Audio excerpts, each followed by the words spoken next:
Welcome to the 2019 City Council Candidate Forum.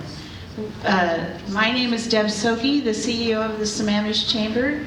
We also want to welcome a dignitary tonight. We have with us King County Council Member Kathy Lambert. Where are you, Kathy? Thank you for coming. She will be helping to collect the questions tonight. If you are a current or past council member, would you please stand? We still want to recognize you, even though it's been a while. Thank you for coming. As some of you may know, Christy Malchow cannot be here because her mother is gravely ill.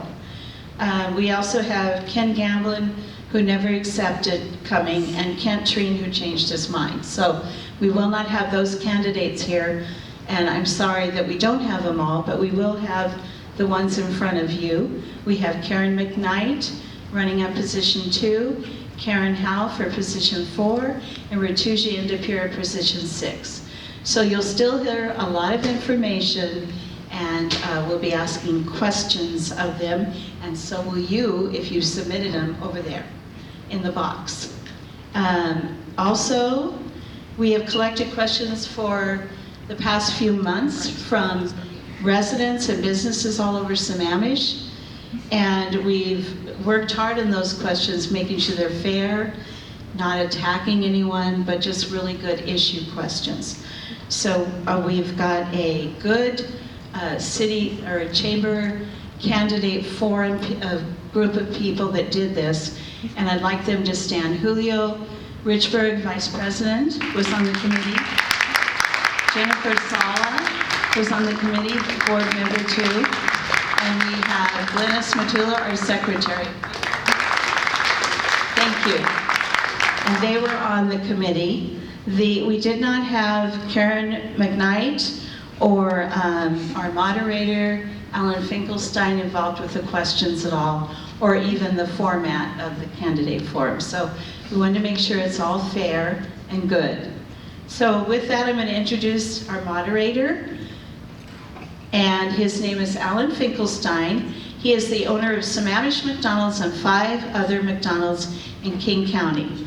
Alan has given back to the community by raising $30,000 for our local schools through his McTeacher Nights, and some of you may experience that, and through his volunteerism as chair of Sammamish Nights and sponsor. He's the big sponsor at the farmers market for the teens that we have volunteering, and boy do we have great teens out here in Sammamish. He's also a big giver all over town in many ways that you don't even know, behind the scenes quietly. He's been the official MC for the National McDonald's events and conferences. We have always appreciated his professionalism and his MC abilities, and he's been used all over McDonald's for that. So that is the reason why we picked the perfect moderator and for the candidate forum tonight. Let me introduce Alan McKnight. That's interesting. I was going to say McDonald's, Alan McDonald's. Alan Finkelstein, who will tell you the rules about tonight.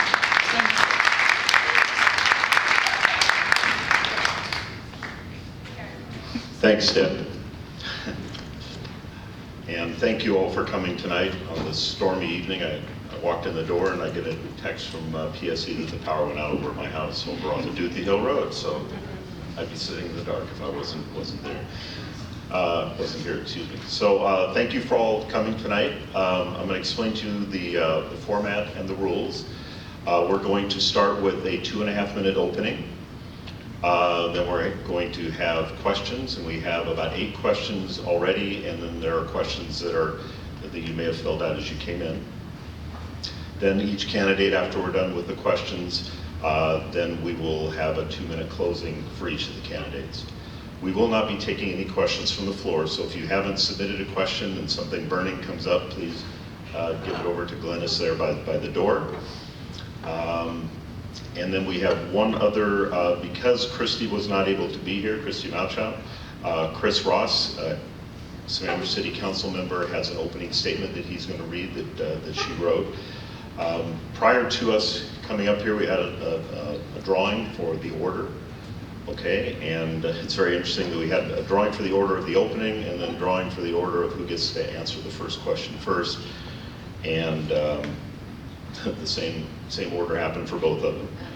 I guess when you only have 3 names, there's not a lot of choices. So in just a minute, Karen McKnight will do her opening, then Karen Howe, and then Rituja Indapure will be third.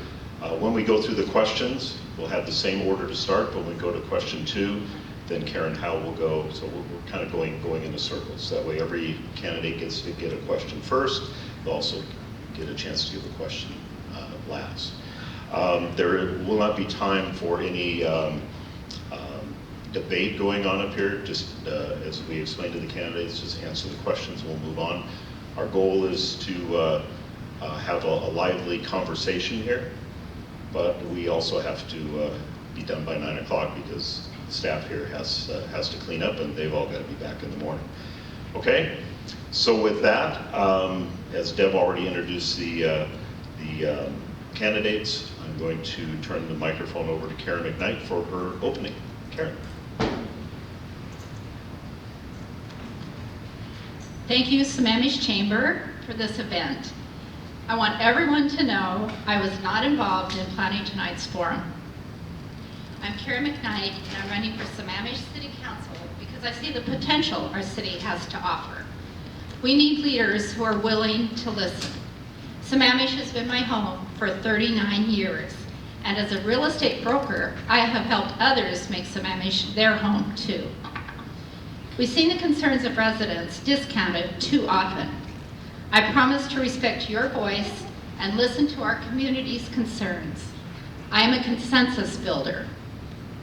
Sammamish is a growing city with important decisions ahead of us.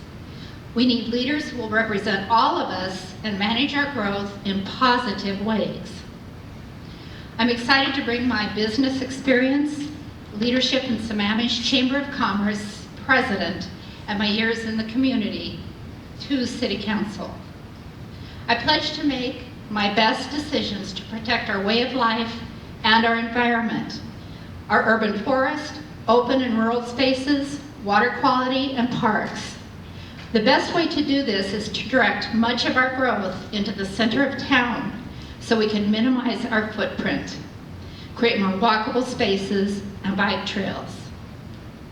I believe in making Sammamish financially strong by enhancing the services our citizens want. A hardware store, a movie theater, restaurants, that increases our city income and quality of life.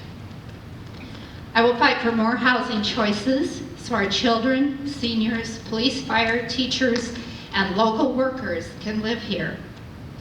More services on this plateau will decrease car trips and create the place for a transit center so that our citizens can take commuter rides to the Marymore Light Rail by 2024. This will shift our traffic patterns and save you time for your family. The first step for creating solutions is a transportation master plan.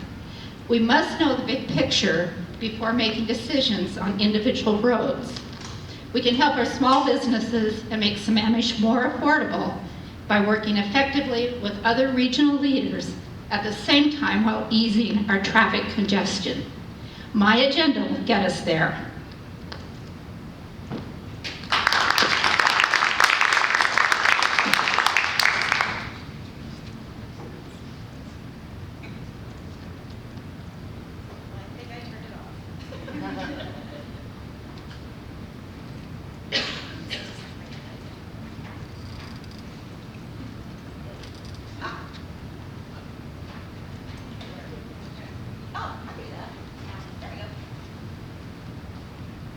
Hi, I'm Karen Howe with the Bad Battery.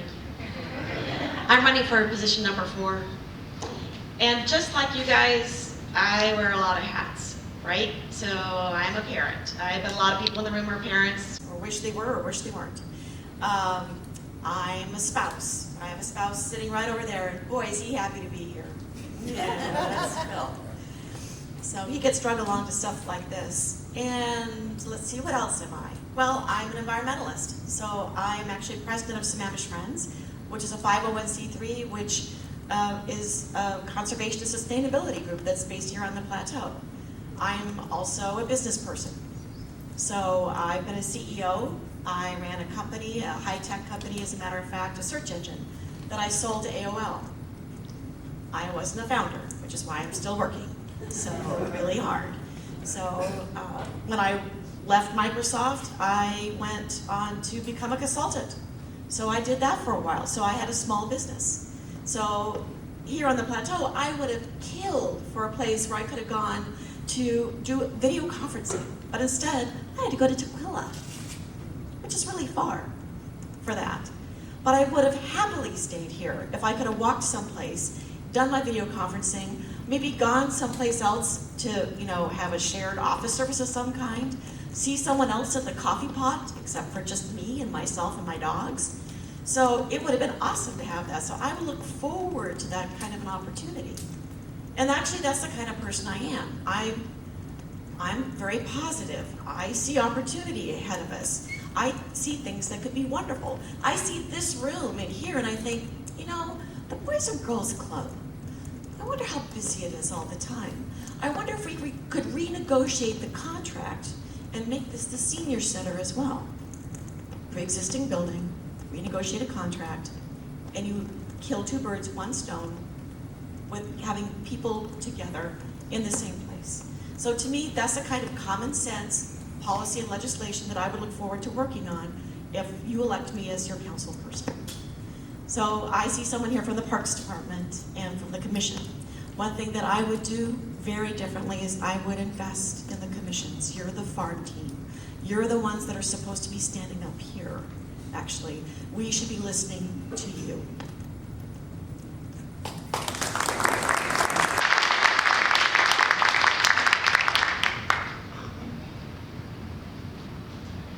Good evening, and thank you, Chamber, for organizing this event. My name is Rituja Indapure, and I'm running for position number 6. Sammamish has been home since 2002. Dinesh and I moved here to Klahani to raise our family. What brought us to Sammamish was the sense of community, the green spaces, and the excellent public schools. We came here to raise our family. And since I've been here, I've always given back, either be it as a PTSA board member or serving on nonprofit boards, coaching soccer for the kids, or even being on the grants board for the Skyline PTSA. Currently, my day job I work for Costco. I also have a law degree, but I also serve on the Planning Commission. I serve on the Sammamish Y board, and I was appointed to the Women's Commission by Governor Inslee in 2018. And through these nonprofit boards, I have learned and brought in executive experience. On the Planning Commission, I was proud to work on the Urban Forest Plan and also on the interim development regulations, which actually instituted setbacks for construction of new buildings. On the Sammamish Y board, I'm part of the Education Committee and also sit on the committee dealing with mental health issues on the plateau. And on the Washington State's Women's Commission, we are looking at how each and every woman in Washington State has access to safety, health, and economic opportunity. Through my journey in running for office, I have knocked on more than 5,200 doors. And what I've heard is this: people love living in Sammamish. They want to continue to live in Sammamish. I've met seniors who want to live here. I've met young families who do not have kids who want to have a starter home right here in Sammamish. And that is what I am running for. I want to make sure that we protect the quality of life, that we protect our neighborhood character, but then also we listen to what the citizens are saying and we build a welcoming community for all.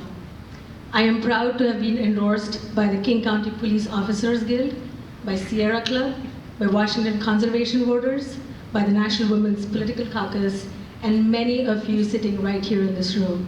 So thank you, and I'm Rituja Indapure, running for position number 6.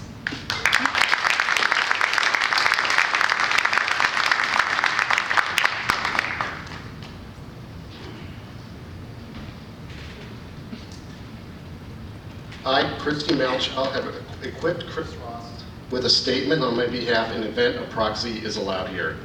The statement I have provided Councilmember Ross is read verbatim, and thank you for allowing it.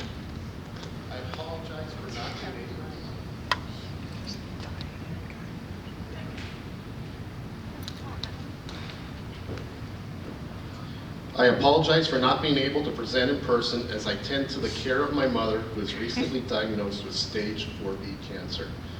I appreciate the opportunity to address the business community and community at large. I myself am a Sammamish registered small business owner alongside my husband. I appreciate the business community and the benefits to which they afford the larger community. When I ran for office 4 years ago, for the seat that I hold today, I held the same values that I'm running on today. I'm proud to continue supporting policy that follows these principles. Public safety.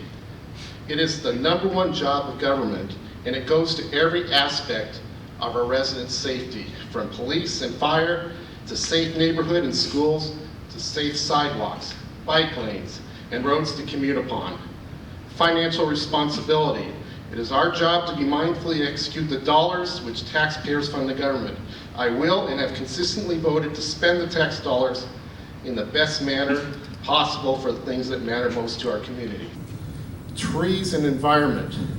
I have consistently voted to preservation of our environmental assets, including trees, to which many in our community identify which as part of our community character. My policies have supported increased fish-bearing streams, our sensitive water bodies, hillsides, and tree preservation. Clear communications. Since stepping onto the council, I've spent countless hours making sure our residents are well informed about what their city government is doing on their behalf. I feel the better informed we all are, the better off we all are. I elevate your voices at the dais to make sure you are heard when you bring forth concerns so that we can address them. Infrastructure. We must keep pace with our rate of growth. Sammamish has grown to 64,000 plus residents, but we failed to provide the pillars of infrastructure to accompany along the way. We have made great progress in the last 20 months in putting the foundation for those pillars in form of our new concurrency model, but there's more to be done. Our schools are full, we need more police officers, and I'll continue to vote in favor of providing the necessary infrastructure to support our growth past, present, and future. Thank you.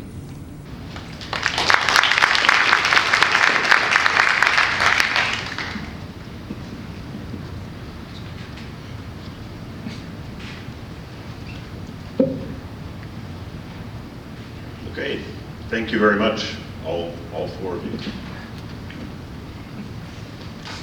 So as I said earlier, we have questions, and the questions will be handed to the candidates right now. It'll also show up on the screen for all of you to see. And so I'm going to read the first question, and the candidates know the order of who's going to get the answer. So here's question 1. Given the recent tragic deaths of 2 high school students and the prevalence of drug abuse in Sammamish, what is your plan to collaborate with local agencies to address this issue? First, I think collaboration is essential. There's a lot of organizations in our city and our area that are working on this problem, so I don't want to reinvent the wheel. I understand our city of Sammamish is having a community meeting coming up in a week or 2, and so I think we as council members, should I be elected, owe it to always be present and be aware of what other groups are doing instead of like standing alone and trying to just do stuff by ourselves. We have to incorporate all the other groups within the city and be proactive in making that happen. Maybe having community meetings, community forums, so that we can make sure that we're all working together to solve this problem that's not just a problem for Sammamish, but our county and our whole country. So I guess that's my plan, is to get started working with other community members and to take the lead in making sure that that cohesiveness happens.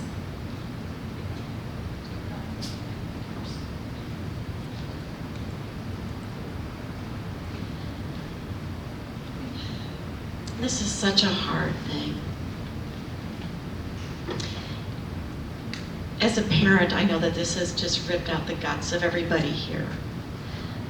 From my perspective, what I see, because I serve on the King County's Children and Youth Advisory Board, and I'm also a CASA, I'm a court-appointed advocate for kids who are in the foster care system. So I actually see quite a bit of this, and what I see is a huge lack of education, to a large extent for the kids, but for the parents. The parents don't have the information they need that's in a usable format that they can take advantage of right this second. So my goal would be actually to work with our Human Services Commission. These are people that are already in place, that we could actually set up informational sessions, certainly for parents, to take them through the different stages of elementary school, middle school, high school, because it's all different. And you gotta know all the things that are going on for these kids that start at such an early, way earlier than any of us, in our hearts could even believe. So it's getting over our own fear so that we can reach out and understand how we can help our kids. Because they need to believe in us. They need to believe that what we're telling them is the truth. And that we, of course, care about them, but we need to be kind of privy. We need to be in the game. We need to have the lingo, and we need to know what everything looks like, and what our kids look like when they're high, or stoned, or just disengaged. We know that we put a lot of pressure on these kids. When I've talked to the Sammamish police about why are the kids hanging out in the Safeway parking lot, they're there because they want to just hang out and have no pressure on them. So I think some of this falls to us for pressuring our kids where they're looking for an escape.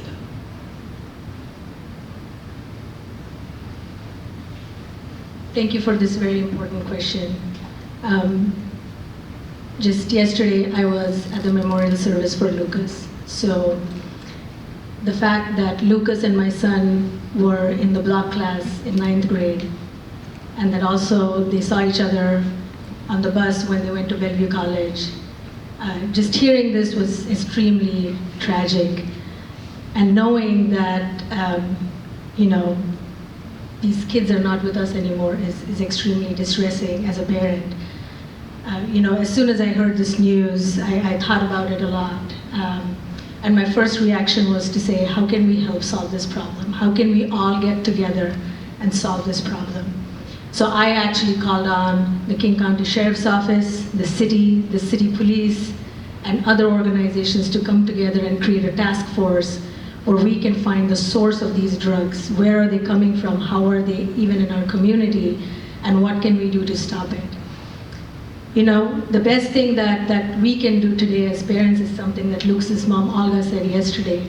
What she said was that if you see a child, or if you know somebody who's taking these pills or buying, come and tell her, and she will help you. We have a Good Samaritan law.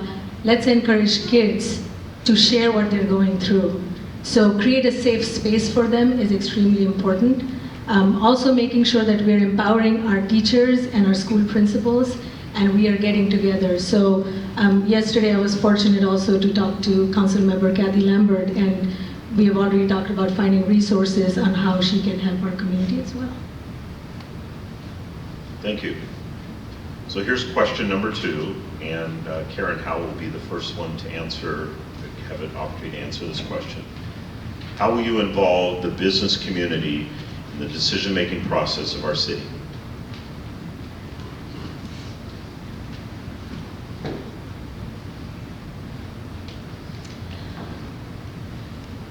Well, I know that Deb is already very involved, actually, with the city, from the standpoint that she shows up at city council meetings and lets the council know what's going on in the business community. And that is awesome, because that is the best way that I could think of to directly give information to the council that they can learn about just the pros, the cons, or what's going on. I think that another process, though, that's sort of like, that's just directive out to telling the council something. It needs to be bi-directional in both ways. And so there needs to be maybe more of a conversation. Personally, I'd like to have the chamber have an office in the city hall, because I think that would just make it easier, frankly, for Deb to be able to maneuver and to have business be a focal point, actually, for our community here. I also think that we need a business development team here to help preserve the businesses we have and to encourage ones that might be coming up so that they are successful. I've worked in biz dev and marketing for a very long time. The rules keep changing when it comes to marketing. And to stay fresh and to stay current, frankly, you need people that are on it all the time to help encourage that business development and that growth, which I think is very important to just having a vibrant business community that we're all part of and that we all benefit from. The other piece of this is that I do think we need to see that as residents, we all benefit from having a business community here that keep us on the plateau where we don't have to leave the plateau, that allow us to have exchanges and interchanges with our neighbors in different ways instead of just seeing each other in a cul-de-sac somewhere, which to me sounds like a nightmare. So I'm looking forward to a vibrant conversation, an active conversation with the business community, and I look to support it.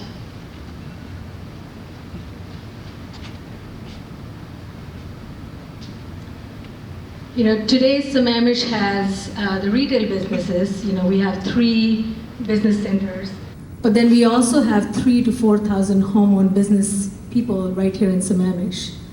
Guess what? Right now, if they want to meet their clients, they go to the nearest Starbucks or now the Met Market to meet. So we don't have a community working space for our business people.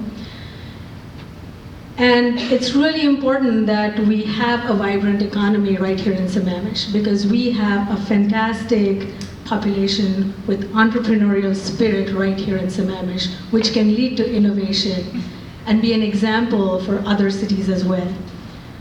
So I really believe it's critical that the city and the business community work together.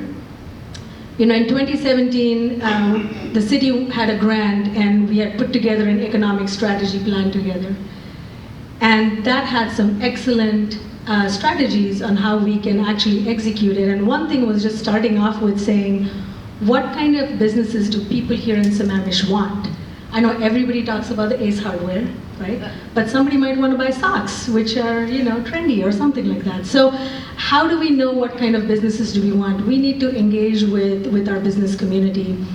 And I will say, knowing many entrepreneurial business people right here in Sammamish, and I think one of them just won the best food place at the Sammamish, at the Salmon Days, which was started right here in Sammamish. It gives people, it empowers people to be economically independent. And I think that is very important in today's day and age where small businesses can actually become independent and become entrepreneurs. So we really need to have a vibrant conversation going on between the city and the business community.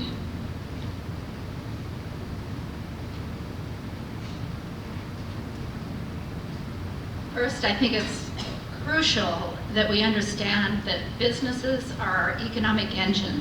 They help our taxes, tax situation, our income. They help provide services to our citizens. And it's just very important that we support them in the way that they'd like to be supported. And about a year ago, the Sammamish Chamber had a forum. Excuse me, I have a frog in my throat. Sammamish Chamber had a forum, and we brought in several businesses. We had a round table with 2 other council members, and it was extremely effective. And the businesses that were there thoroughly enjoyed it, and we said we'd do it again, and we haven't. So one thing I'd like to do as a member of the City Council is to work very closely with our chamber to make more of these forums happen. Because we can't just guess what businesses want, we need to talk with them. And some of the things I learned from this forum is that businesses are having problems getting their employees to work because a lot of their employees live in Carnation and Auburn and all over the place. So we need to move forward on our transportation solutions that are right in front of us. We need to move forward with our town center, which will actually provide more housing choices. So hopefully some of our local workers, or more of our local workers, can live there. But unless we actually speak to our businesses and go around and meet with them, we don't know that all their employees are commuting a very long ways. So we also need places like WeWork and things like, we need to understand that actions that the council takes, like moratoriums, hurts our businesses immensely. So I just think we need an open ear, and to actually, we can't just sit here and say, oh, we're going to listen. We have to create the forum, the place where those conversations happen. And so I commit, if I'm elected, to making that happen more frequently. Thank you. This next question is question 3, and Rituja will lead off with the answer to this question. This is a 2-part question. Has the city been fiscally responsible? And if elected, what steps would you take to ensure the city is fiscally sound? Having gone through the last budget report that was submitted to the city council, you know, we are in a very healthy situation right now. The city has almost $30 million in surplus. But as we know, there have not been many investments made into our infrastructure in the past few years. So that is something we really need to step up. It's a great thing that the city is in the black, but you know, I like to think that the city is not a bank, and we really need to invest in ourselves and in our infrastructure. That means if it's roads, if it's investing in things like our computer systems. As you know, many of you know or might not know, our city was held to a ransomware. And so, you know, investing in, because that counts as our infrastructure as well. So making sure that we are prepared for our future, that is very important. Making sure that our budget actually reflects our values. You know, the budget is actually a moral document for our city. So ensuring that our city really reflects those values of investing in ourselves, investing in our community, investing in the safety of our community, that is extremely important. So I would like to see us actually spend more on, you know, the police have been asking for a new contract and investment. I would like us to spend in that. I would like us to spend in improving infrastructure improvements in our roads, on our safety. There's so many roads which do not have sidewalks. We should definitely do that. So I would really like to see us investing in our own selves. And then I mentioned the economic report before. You know, Sammamish has a leakage of $278 million. This much of our money is going out. Either it's going out in retail or in restaurants. And so we need to bring that money back, because that is also our base for getting revenue. So we need to ensure that we have more restaurants here, that we have more retail space, and people can be entrepreneurs in their very home.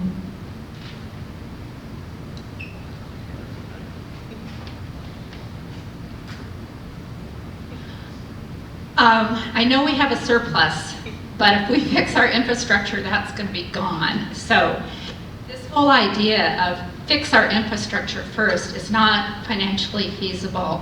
So what we have to do is we have to move forward, get our more businesses here, and I think one of the answers is the center of town, where we can have mixed use. That brings in more businesses, that brings in more income. As when we have more housing choices in the form of apartments, we have more real estate income, and having the mixed use, we have more retail income, and we keep our citizens in our city, so when we have more residents, more restaurants, our people are spending more money, they're not leaving the plateau and spending their money in other cities. And so we need 90% or 95% of our income is from homeowner property taxes. We must diversify.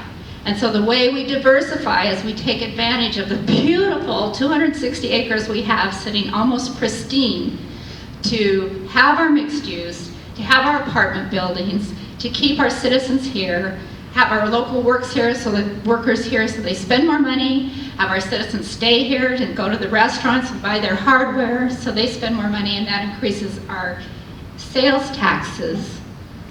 And then what happens is once we have more diversified income, that can help us fix our infrastructure as we go. And we may find that our infrastructure becomes a different problem because as we provide these services, the traffic patterns are going to change.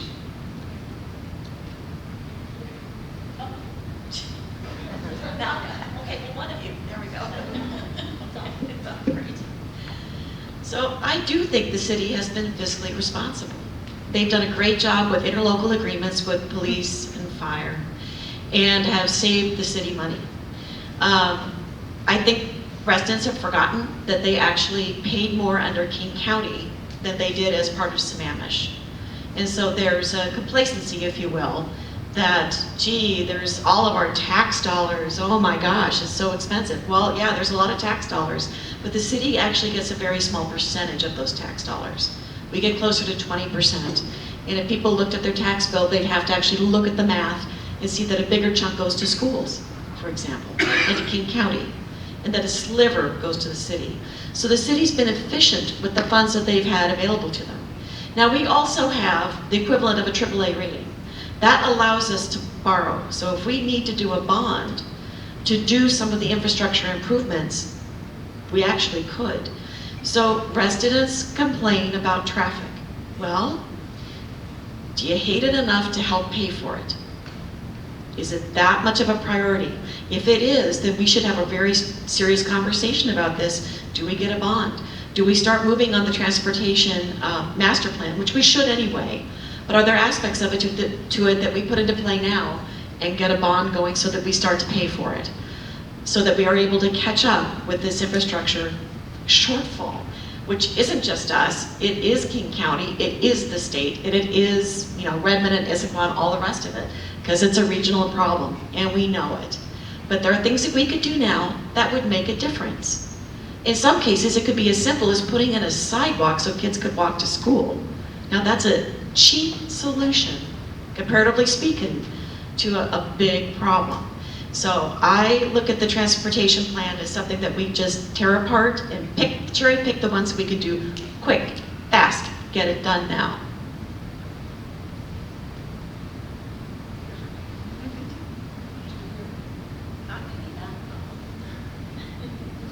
Okay. So this is question number 4, and I believe Karen McKnight will start the answers on this one. How will you take an active role in regional issues? I'll take a very active role, and one of the commitments I've made at the doors when I've been visiting people is that one of my first commitments is to work actively with our state legislators, who I know most of them now, and our county. We need to work with our state because what blocks our traffic at the end of Sahali Way is 202. So the way to solve that is to start a big political movement with our state legislators, and also to work with the city council in Redmond and in Falls City to put some political clout together so that we can get some improvements on 202. The state has a whole bunch of problems with traffic and a lot of roads to fix. So we need to band together and do what the cities did along Highway 18 so that we can get some money for 202. Also, let's see, on almost every other issue, the other thing is, I do plan to be active in the Puget Sound Regional Council. That's a group of like 60 members. They're from all the cities and the counties. They're from all over the area, and they do our planning for traffic. They're a source of our grants for funding. And if we're not we have not been in the conversation with that regional group. We need to get into the conversation so that we can be considered for grants that we need, transportation grants, other kinds of grants, maybe surface water management. And I think it's key to also work with all the other cities. I'm a member of the East King Chamber right now, and we advocate with the state. So we are not an island, and I think a lot of citizens here feel like we're different. Well, I'll tell you what, I've been out at a lot of these meetings with the PSRC, with the East King County Chamber, and everybody around us has the same problems we do. And we can learn a lot from them by learning how they handled it.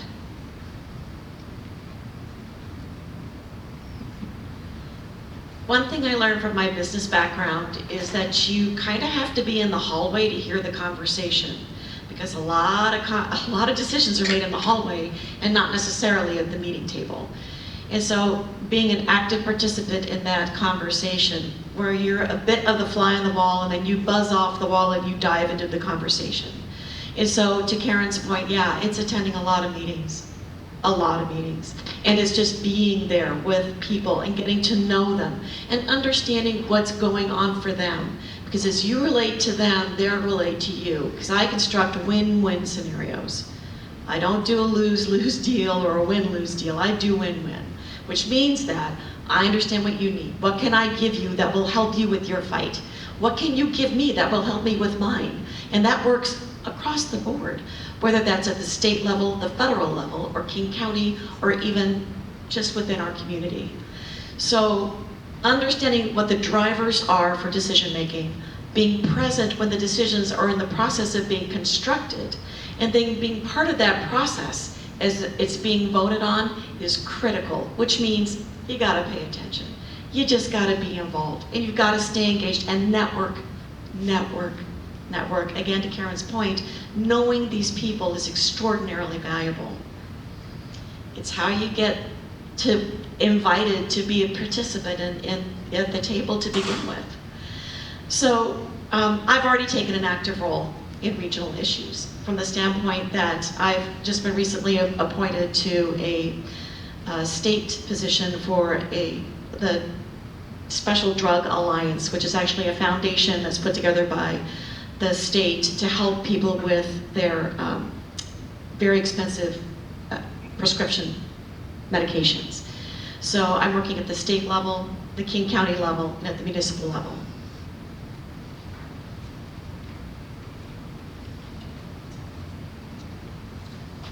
You know, in Sammamish, we like to think we're an island, but we're not. You know, 21,000 of us go out of the city every day to work. And it's extremely important that we work with our regional neighbors. So we should work with Redmond, Issaquah, even Fall City. You know, many of when I hear issues about 202, I was surprised to hear at a hallway conversation that even people from Issaquah actually take 202 to go to Microsoft. And so what I have proposed is creating a coalition of cities where we study 202. When I actually talked to Larry Springer and Roger Goodman, who represent the 45th Legislative District, asking them if they had received any request for funding to improve 202 from Sammamish, they had not, right? So it's really important that we reach out to our legislators in the Sammamish has 3 legislative districts, 41st, 45th, and the 5th. We need to reach out to all of them and say, help us solve our problems. And also we need to understand that we also impose our problems, our traffic on other cities, so how can we work regionally? So I have talked to Angela Burney, who's the acting president of the Redmond City Council. I have talked to Tola Martz, who is the president of the Issaquah City Council. So having these regional coalitions and cooperations is extremely important, not only in the government, but also in the nonprofit world. And I have done that. I've served on multiple nonprofit boards, which has taught me that you have to reach across the aisle. You have to work on a common problem to reach a solution. So we have a lot of problems in Sammamish, but I think the only way we can get out of this is really working collaboratively, getting on boards, and making sure that we have a seat at those tables where these decisions are being made. Great, thank you. So we are halfway through our time, and we're about halfway through the questions, so we're moving right on. Okay, so here's question number 5. The City of Sammamish's vision statement says the city will meet housing affordability through balanced and affordable housing. Is the city meeting this goal? And if not, how will you address this issue? Well, am I not? Okay. But you want to answer this first, that's fine, Karen.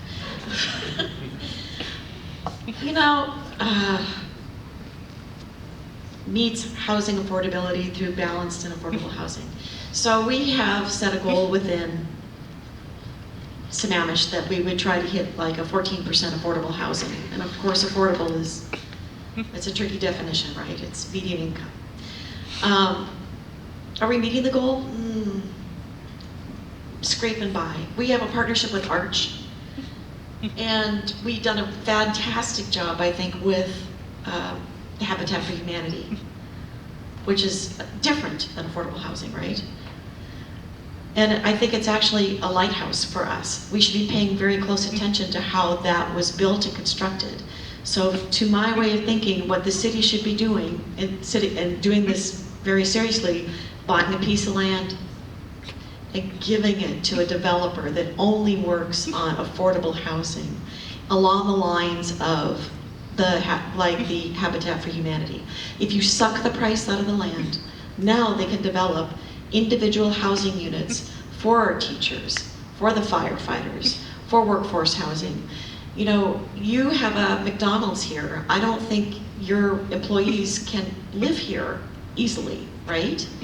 So it would be nice if they had something that was not unlike the Habitat for Humanity, that was a staging area, if you will, a place to grow up, a place to save your money, so that when you move on to your next job or your next house, you actually are leaving this facility behind, and the next teacher moves in, or the next, you know, person that works in a shop or something along those lines. So no, I don't think we have a vision like that right now for the city. And that is the type of thing that I look at, is to be creative. Is there something else we could do that we're not doing now, where we form a partnership with Arch to build something sustainable for our workforce housing?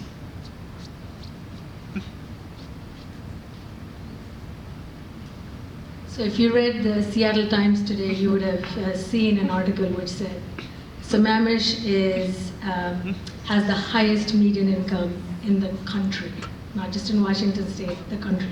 $183,000 is our median income. So you know, that's what it is today. Nowhere in our code, other than in the town center, do we have a requirement to have affordability of housing as a requirement. So the city does not require, but it's only the town center which says that any development that needs to happen, at least 10% should be set aside for affordable housing. And in that, I think, as of today, you know, out of the 326 units that have been already constructed as part of town center, we have 55 that are affordable. So yes, it's beyond 10%, so it's great that we're doing that. And out of those, 48 are apartments and 7 are the Rituja homes.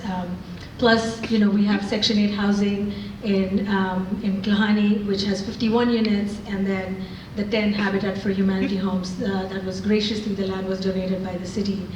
Overall, you know, King County has a huge requirement for affordable housing, and we are definitely not a place where we have capability of doing that. So we definitely need to do more.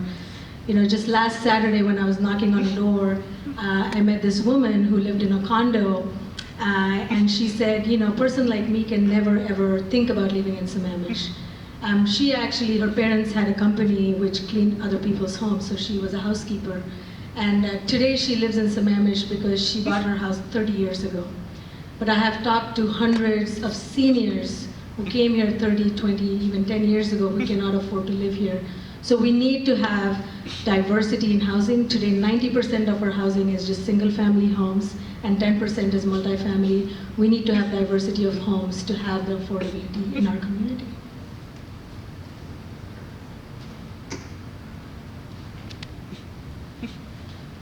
First thing I'd like to say is that this is just not just a Sammamish problem. I attended a meeting put on by research done for the Puget Sound Regional Council recently, and they have found that this is a statewide problem. Even in the smaller cities on the east side of our state, they're having affordability issues. So as far as Sammamish here, the big challenge we have is 90% of our homes, or 95%, are single family.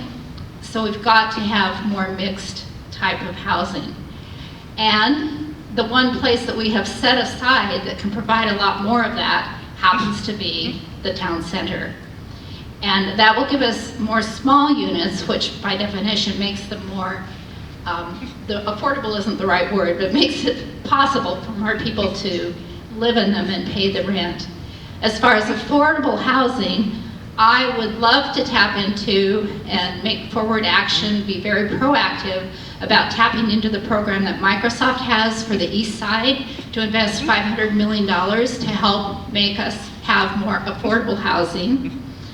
Also, we did a little tiny bit with our habitat program. Maybe we can find another piece of land that we can let Habitat use for some other structures. And also I understand that the state, because this is a statewide problem, our state of Washington is working on a program for affordability.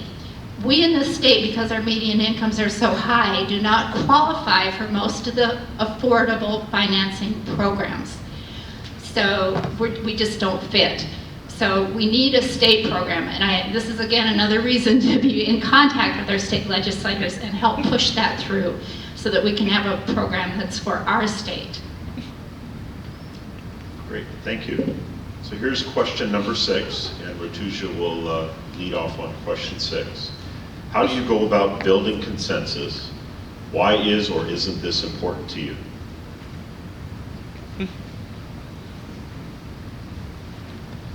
As a parent of 2 teenagers, yes, consensus building is very important.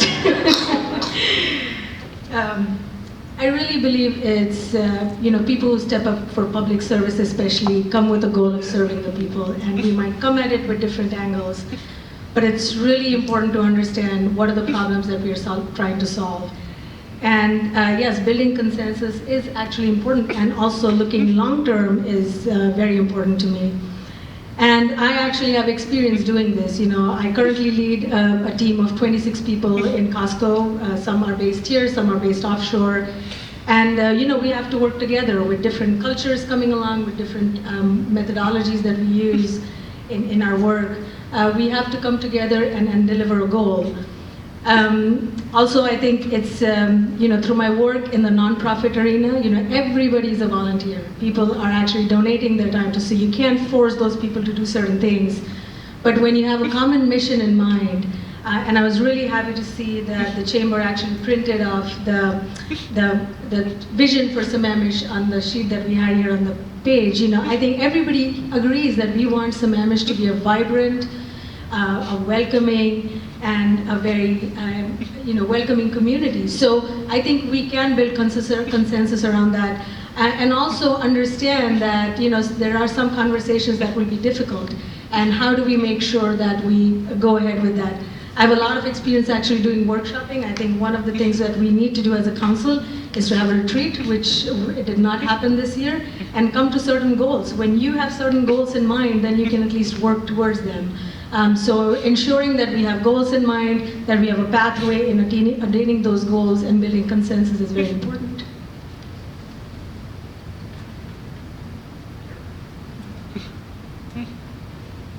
Building consensus. I've actually had a lot of experience with this. I grew a real estate office from 14 agents to 123. Real estate agents are very independent. It's like herding cats. And we also are involved in negotiation, and we actually have to compete with each other while working together.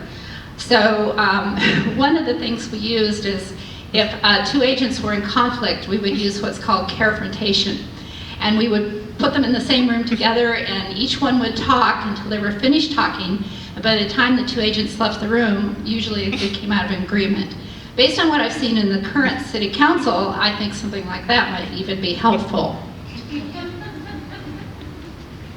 I think building consensus, it's really important to listen to what other people are really saying.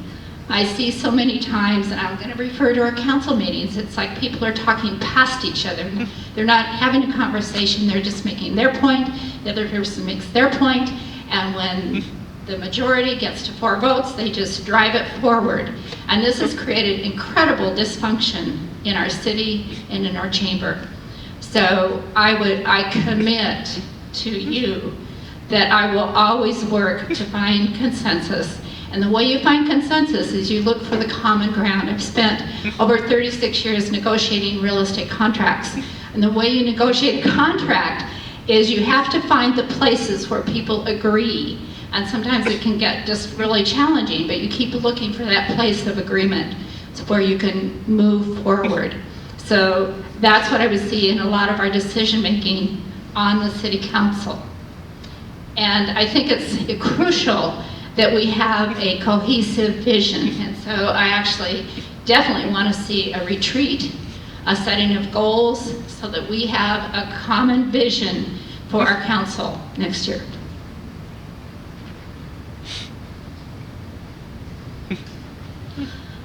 Well, I'm used to matrixed organizations where you have all the responsibility to get something done and none of the authority, and sure as heck don't have the budget. So you gotta get people to join your team or come onto your side or understand your proposition or understand what's in it for them.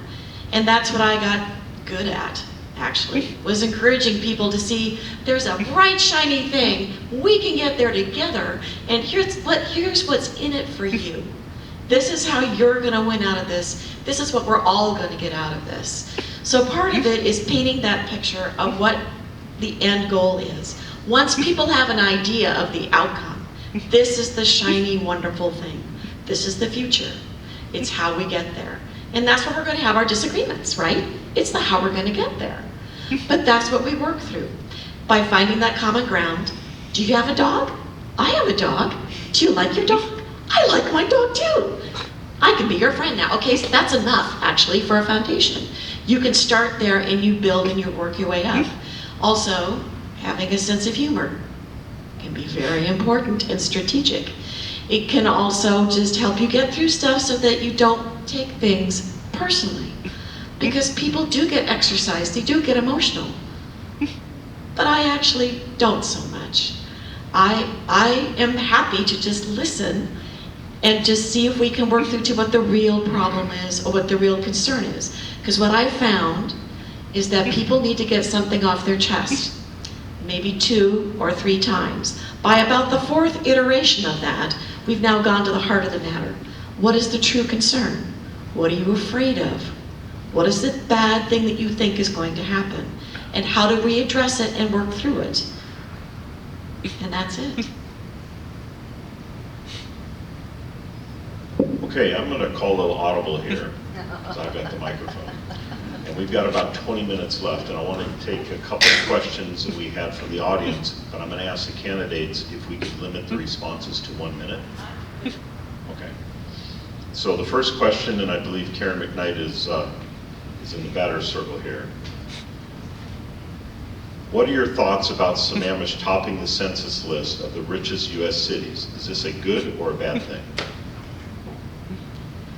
I don't think it's black and white. I don't think you can call it good or bad. The reason we're so high is we have incredible jobs. We are a technology center for the world. We're the cloud computing center for the world. And of course, with that comes growth. But look at the incredible jobs we have and the incredible opportunities and the incredible brain power here. So I think if you look at the whole thing, we're blessed. I'd rather have that than not have jobs and not have high-paying jobs and have just very low-paying jobs where people can barely buy food. So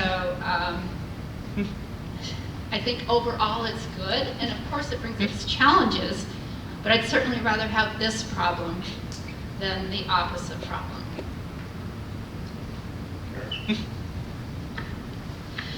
It's not good or bad, it's a fact. And it's now what you choose to do with that information. And what I think is that there's a lot of people that are well below that 189. A lot of people. Most people that we know, as a matter of fact. And so seeing a number like that, I don't know.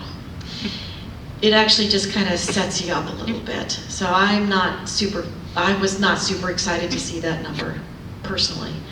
And I think it has to make us be reflective and to think about, not everybody's in that boat. We need to be looking out for the neighbor that isn't in that boat. We need to be looking out for each other. And this is in particular a time period when we're not particularly good at it, that we really have to pay attention and look out for each other differently than we have before, and truly care and invest in each other and in relationships with our community, maybe more than we have before. I echo what McKnight and Howe have said. It is a fact. I think what it shows me is that people want to make Sammamish their home. They love coming here. They come here for the great schools. They're coming here to raise their families. They're coming here for the trails and the parks. So we need to make sure that we are good stewards of our land, that we are taking care of our environment, that we are making sure that Sammamish remains a welcoming community for the newer families, but at the same time make sure that we're taking care of our vulnerable communities as well. We need to make sure that we invest in services that are not offered here in Sammamish. You know, as the first question talked about the drug epidemic here, we also have a mental health crisis. How do we make sure we're taking care of the vulnerable and investing in them, actually spending money and putting money to and funding those programs that really need to be funded? So that is what I would say our responsibility is. Thank you, candidates, for staying on time. So we're going to go back to my normal questions, since you did such a great job, and you'll get 2 minutes on this question. What is your assessment of the transportation options currently available in our city? Do we have enough options? If not, what will you do to increase those? And I believe Karen Howe is first.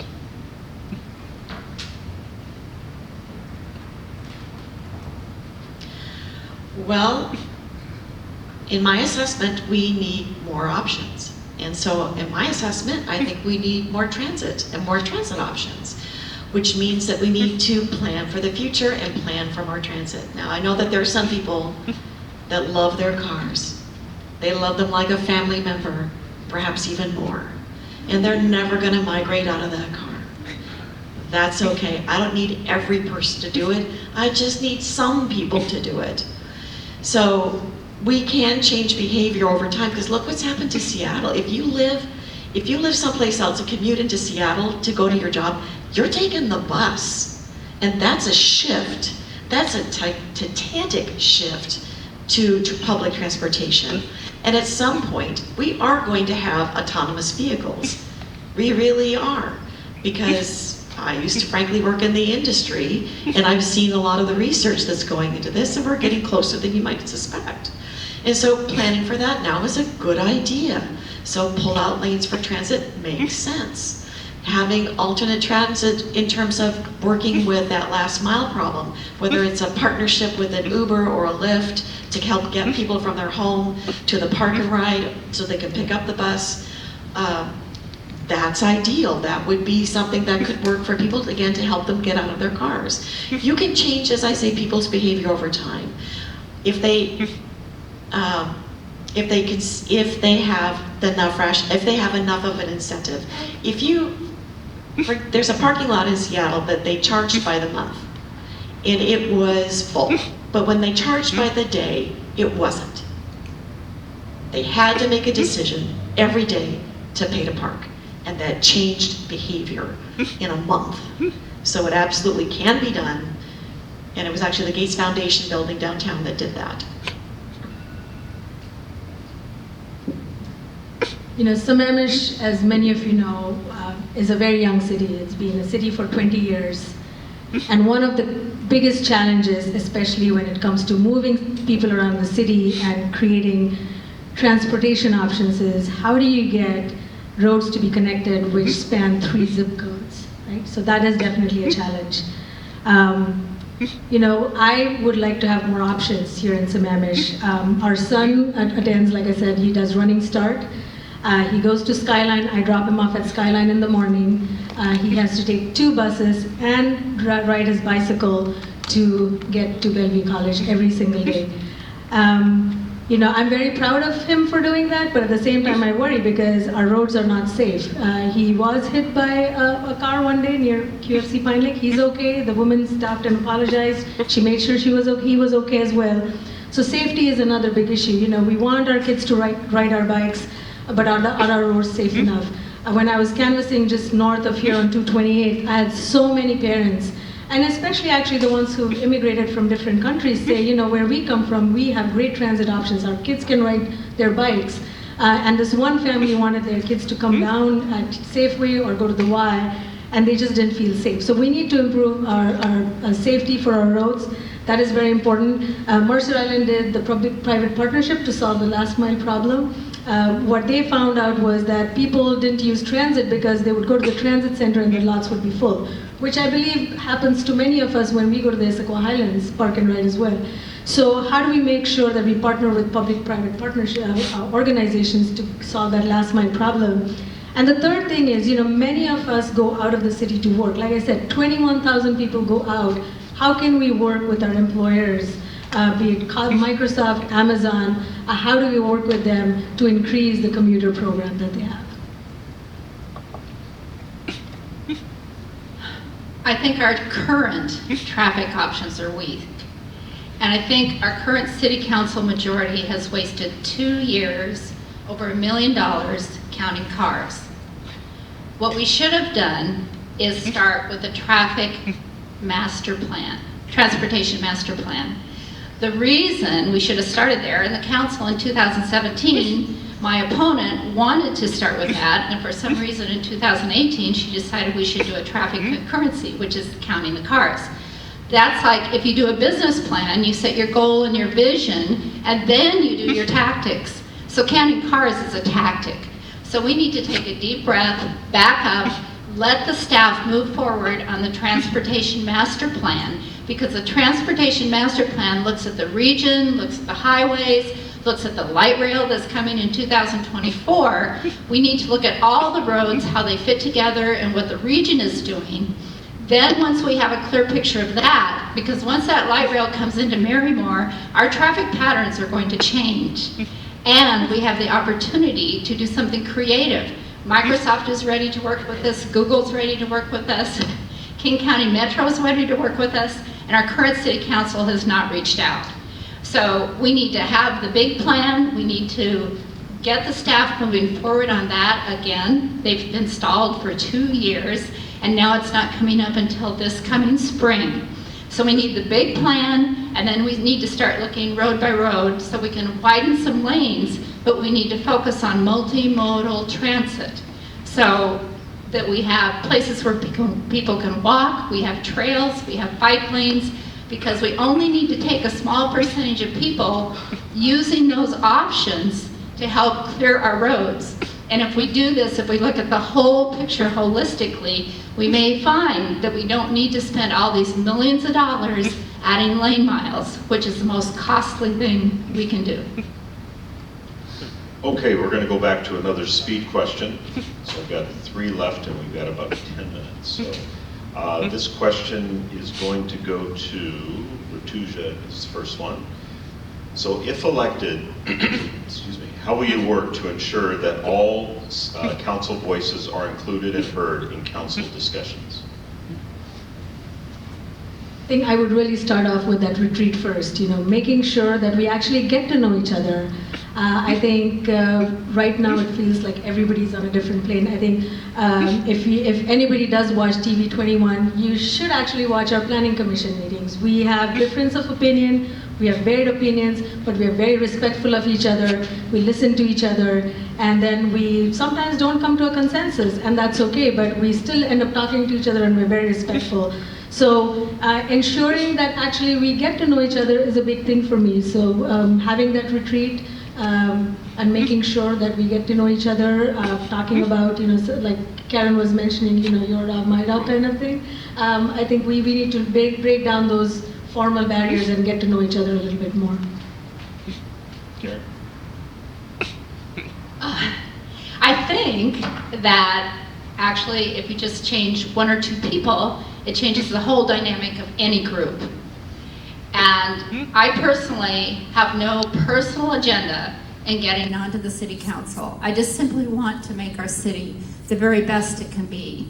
And so I'm open to all the ideas, because the only way we make the best decisions is to listen to everyone's ideas. So I think the openness I hear of the other people on this panel will simply change that should we be elected.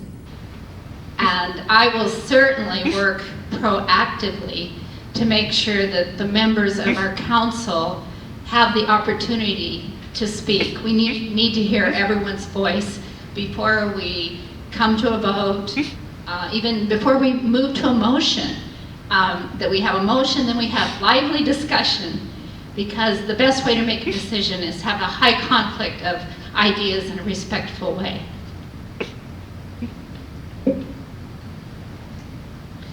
So I'm a bridge builder. I'm somebody that tries really hard to reach across and to understand another person's point of view. My husband and I cancel each other out, vote after vote after vote. We've been married for a very long time. But that's actually my point, is that you can disagree with somebody and stay together and stay through it and work through it and learn from each other. So I'm not going to say I'm always right. I may take a very strong point of view and defend it vigorously with big words. And I can find out that I'm wrong because someone has given me a new fact or a new piece of data that I actually did really pay attention to. And I'm grateful for that.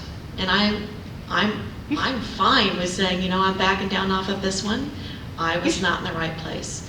So I think once people know that you are not rigid and so set in a point of view or a direction, that flexibility is what's critical. Okay, we have time for 2 more, and this is going to be another speed question, so 1 minute timekeeper, please. I think I should be 48 seconds, so that would be interesting.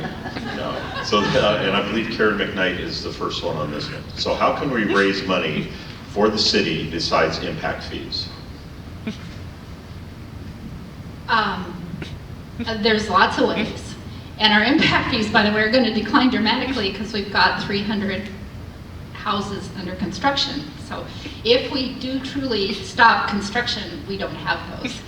So other ways to get income to our city is if we take a multifamily home, a stacked, say, condominium, that has a huge multitude higher value than a single family home. So that raises the real estate taxes, and if we have our businesses in a local place and our citizens end up shopping locally, that raises our sales tax, and people say, yeah, but the percentage is so low. Well, right now, it's our second highest income to our city. So I think once we make everything work together and look at it holistically, we improve our businesses, that improves our taxes, we have mixed-use housing, that improves our real estate taxes. So I think all those together create more income.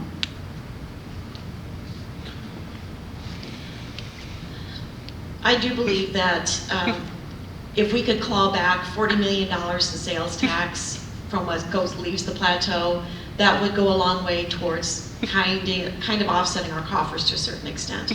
So I do believe in that. And I think if you believe in something like that, and if you think that's attainable, then you have to invest in making sure that that actually happens. Right now, retail is under enormous threat. I don't need to tell you that because you've already read the papers about Macy's and about other stores that are going under, because retail is shifting and changing right under the feet of the people that are in the midst of it. I used to work at retail. I understand this. And retail isn't dead, but it's evolved. So how do we stay on top of that? How do we be smart about it? Port of Seattle gave us money to do a study for running businesses here in Sammamish. We should be doing what the study has actually recommended in terms of the types of business opportunities right here. I would support having more retail business here in Sammamish, especially restaurants. We love Tanur, but we can't eat there every night. Also, you know, looking at the last report that was submitted by our interim city manager, you know, he had some suggestions which I think we need to seriously look at. And one of the options that was suggested was the utility tax. I would like to explore different tax bases that we can tap into and study what's best for our city. Okay, and our final question, and we'll stay on the 1 minute plan. Our final question is, what ideas do you have to develop business in Sammamish? And I believe that is Karen Howe's up first. I probably have too many ideas. So, because of my background in business development and marketing, what I'd love to see is actually have is to have some kind of formal structure that supports businesses in Sammamish. That might include getting involved in trying to help with, let's say, your rent's too high, or there's an empty storefront. You know, Massachusetts actually has legislation in their municipalities that says that they get an empty storefront tax, because that actually does not help business here when there's empty storefronts. So there are things that we could do that are creative, that get on top of this and address the problem directly. So it's getting support, it's investing in a business development or an economic development position potentially for the city that really puts some momentum into a movement. And, you know, if there was a small commission or a tiger team that actually got together and just worked on that problem alone, that would be valuable. I would go back to looking at the economic survey that was done in 2017, actually take their strategies. There are a lot of strategies in there which did not require any, there are no dollar values associated with that. So let's start looking at those strategies. I believe Kenmore had a business plan a few years ago which they implemented, where they incentivized local business owners and gave them subsidies to start business. You know, how can we be incubators for different businesses? I would like to also have a technology committee or a commission right here in our city. You know, our city has so many, I think more than 25% of our residents living in Sammamish work in technology, and that can be a great incubator for new businesses and ideas, so let's make sure we have that as well. And then making things like, you know, applying for permits, getting a new business license, how can we work with the city to make those kind of things easier as well? So lots of things, you know, how do we encourage local businesses to exist in Sammamish, and then how do we help them flourish?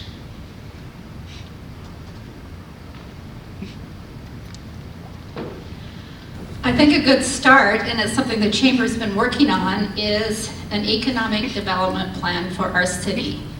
Believe it or not, we don't have one. Another thing we need to do is have more places where businesses can be. So, I hate to keep going back to the town center, but that's a place, that's 260 acres where we can have businesses come and rent. Another thing I'd like to see is maybe some change in zoning where there can be some small businesses, maybe in an area where there's some smaller, older houses. I don't know where that is, but we need to do some research because we do have businesses that want to own their buildings. Also, we have 4,000 home businesses here, so we need a place for them to come because people are social. And so if we have something like a WeWork, maybe that's in the town center, so we have people there, they eat more lunch, they go to the restaurants. That gives us an opportunity to find those people because we as a chamber have been looking for them. And also, if we create, oh, I have to stop. Okay.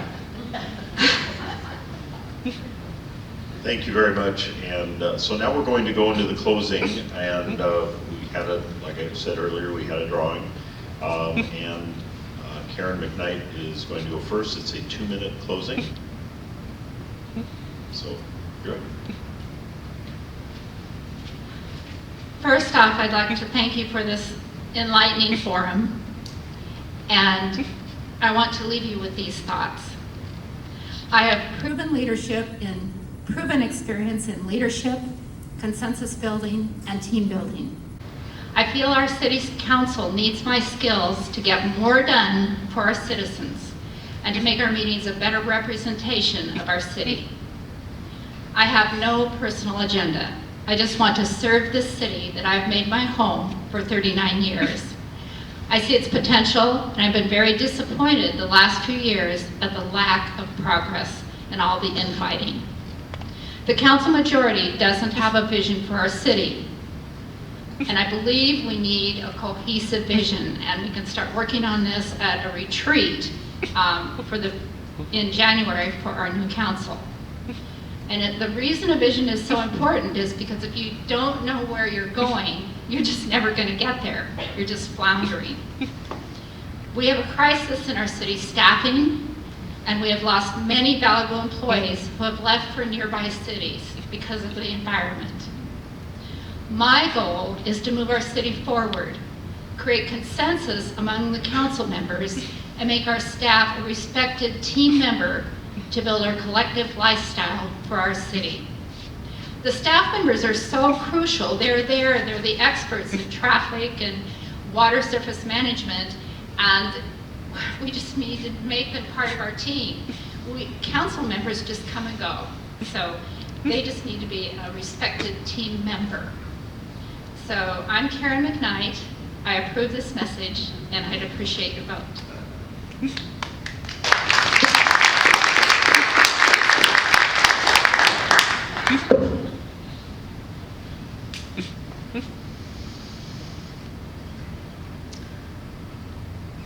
You know, I have a vision, I guess, for Sammamish. And the view that I take is very optimistic.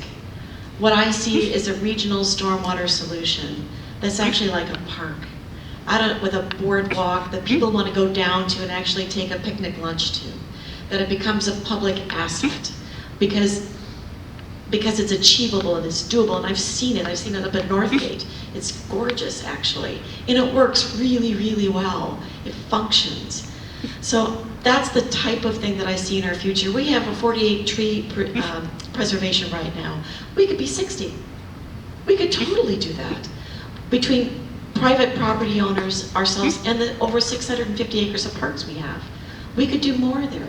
We can help our citizens become tree stewards, if you will. Seattle's done it to a large extent, even though they have a much lower tree retention policy. But it's that partnership that they have, where if a tree dies, the city will come out and tell you what kind of a tree will work there. Well, that's what I want to do. And I think that's very achievable. I see us, I'm going to go back to this a bit, you know, us working with our commissions. Like, Rituja's on the Planning Commission. We should be listening to the Planning Commission. Recommendations should be coming forward to the City Council, and then we act on them. That's what makes sense to me, because they've invested their time and their effort. And to not pay attention to commissions is an enormous disservice to those volunteers. I'd like to see more commissions. I'd like to see one on sustainability. Already talked about doing one for business development. And there's other needs as well. We have engaged citizens, and they're very engaged in this. They're very engaged in this election. Well, great. Keep that passion, keep that interest, and join the city and help the city do a better job. I want that passion. I want to leverage that. And that's what I see us being able to do.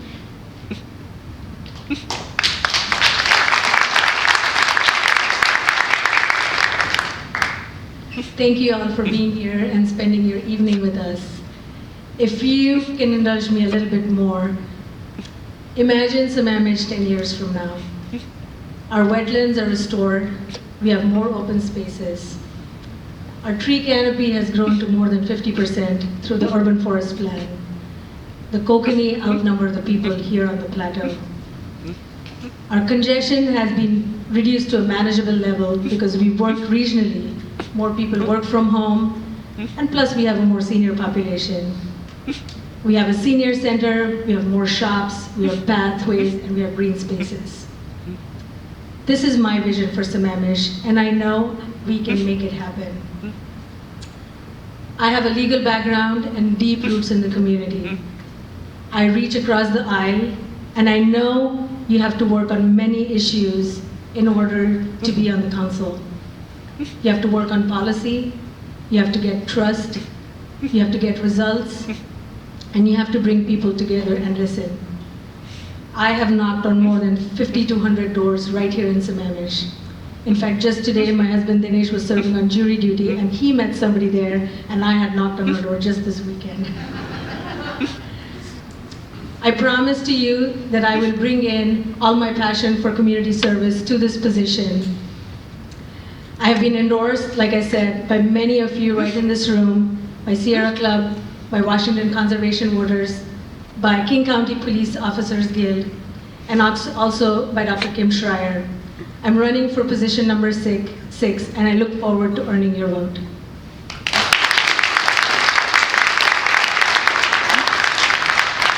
So before we wrap up tonight's forum, I'd like to introduce Kathy Lambert, County Council Member, who wanted to have just a couple minutes to talk about some transportation projects that are going on.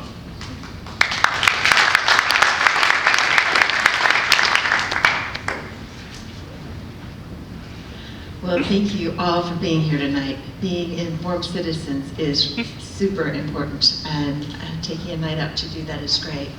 So I wanted to tell you a couple of things that are coming up in the next couple months, so you will know. And you've been reading it in the newspaper, but you know, as I've said before, I can lead the way while you're out working and trying to live your lives, but sometimes I need an army behind me that'll say, oh yeah, that's what we want. So I want to tell you some of the things that are going on because I'm looking for an army. So I'm trying to induct all you. You're already inducted. Anyway, the first one is homelessness. We are going to be working on a homelessness plan for this county, and at this point they want the regional governance to be mostly staked with people, 10 out of 11 from Seattle. As I work every day in Seattle, I don't think they're good role models. So we need to have a different way of looking how the governance is going to be done. We also, in the plan currently, we're treating youth as adults.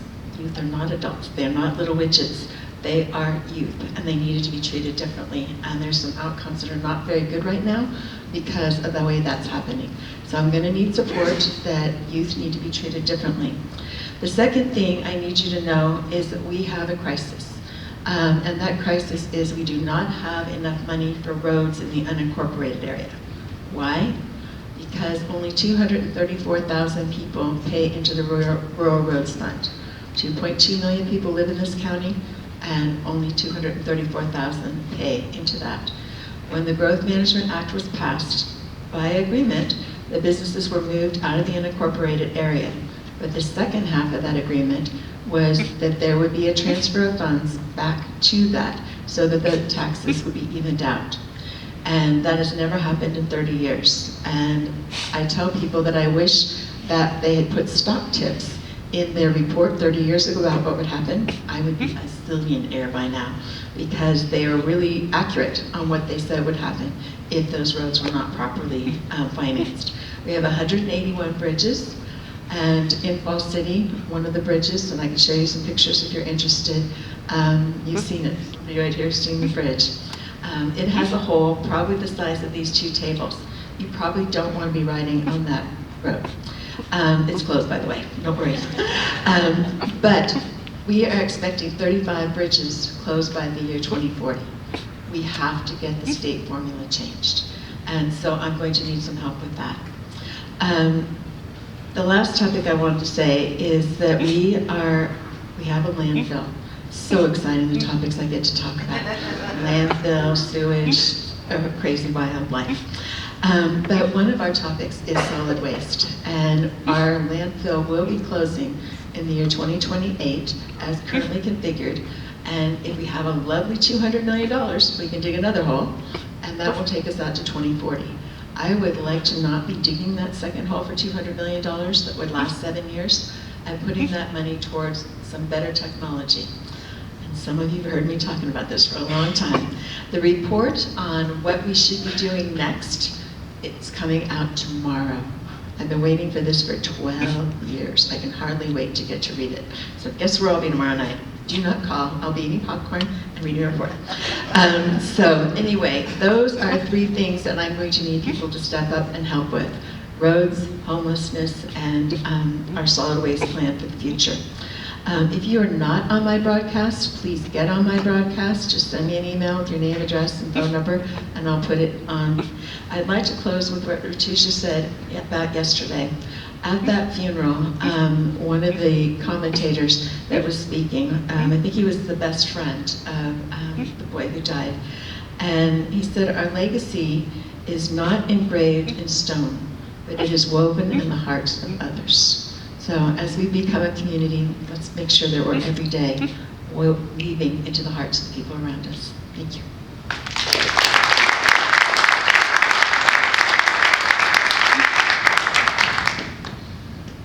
Thank you very much, Council Member Lambert. So thank you all for staying tonight. Good luck to the 3 candidates. I saw I had my voter's pamphlet in my mail today, and I hear that ballots are coming out, I believe, next week. We thank you all for spending your evening. I just got a text that my power came back on, so the timing is good to go back home, even though the football game's long over. But thank you all for coming, and enjoy your evening.